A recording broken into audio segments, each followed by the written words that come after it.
এই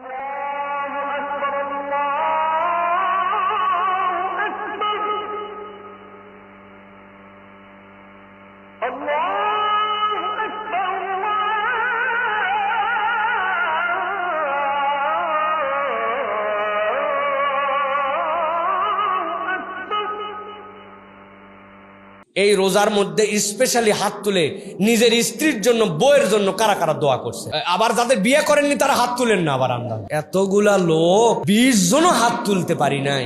তা আমার স্ত্রী কি আমার দোয়ার হকদার নয়? হ্যাঁ, আল্লাহ আমার স্ত্রীকে মাফ করে দাও, আমার স্ত্রীর সাথে আমাকে এক জান্নাতে রেখো আল্লাহ।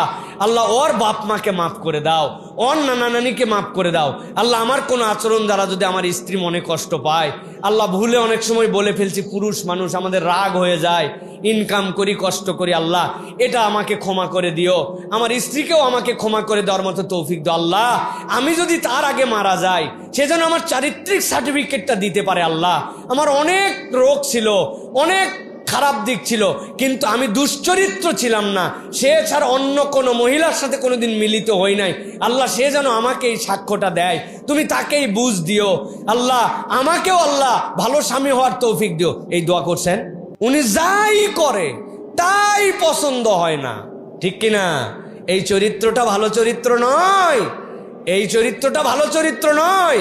এই মহিলাকে আপনি নিয়ে আসছেন, মনে করছেন ওটাই আমার বাবুর্চি, ওটাই আমার ধোপা, ওটাই আমার বাড়ি সারানোর লোক, মানে একসাথে ওটাই আমার গোয়াল তোলার লোক, একটাই মানুষ আনা গেছে, আমি মোটামুটি নিয়ে আসছি না। এই চরিত্রটা ভালো নয়। মাল্লাম ইয়াশকুরিন নাস লাম ইয়াশকুরিল্লাহ। আপনি যদি বান্দার কৃতজ্ঞ না হন, আপনি আল্লাহর কৃতজ্ঞতা আদায়ের যোগ্যতাই অর্জন করতে পারেন না। যে আপনার একটু উপকার করে তাকে ধন্যবাদ দিতে শিখেন, থ্যাঙ্কস বলতে শিখেন। স্ত্রীকে জীবনে কোনোদিন বলছেন যে বউ তুমি আমার সংসারটা কি সুন্দর করে আগলায় রাখছো, এই যে বাসনপত্র ধোয়া, কাপড় চুপুর, এই সন্তান প্রতিপালন করা, এগুলো সোজা কাজ নয়, তুমি এগুলো অনেক কষ্ট করে করো, আল্লাহ তোমাকে উত্তম বিনিময় দান করুক, আমি তোমার প্রতি কৃতজ্ঞ আছি। যদি মন না টানে তাহলে আমি আপনাকে একটা ছোট্ট দায়িত্ব দিচ্ছি, আপনার স্ত্রীকে তার বাপের বাড়িতে 7 দিনের জন্য বেড়াতে দিয়া বলবেন তুমি খালি সিঙ্গেল যাবে, বাচ্চা কাচ্চা সব আমার কাছে রেখে যাও, রান্না বাড়া সব কিছু আমি দেখতেছি, কোনো হেল্প নেওয়া যাবে না।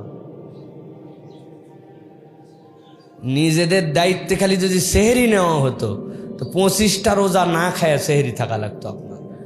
কত বড় মরদালি আপনি জানি না, আমি নিজেও তো সেই গ্রুপের মধ্যে। সে ডাকে না তুললে আমাদের সেহরি হয় না। আপনি একবার হুঁশ করলেন না, সবার শেষে ঘুমাতে গেল, সবার আগে উঠলো, আপনি আমি সকালে ঘুমালাম, সে বাসনপত্র ধোয়া, ছোট ছোট যেগুলা বাচ্চা রোজা থাকেনি তাদেরকে খাওয়ালো, আবার আমাদের ঘর গোয়াল রান্না বাড়া সব করলো, আর আমি এক সকাল থেকে কিছু কাজ করে আসে বাপরে তৃষ্ণায় বুক ফাটে যাচ্ছে, শীত হয়ে মোবাইল খালি ঠেলে একবারে পার করে দিচ্ছি।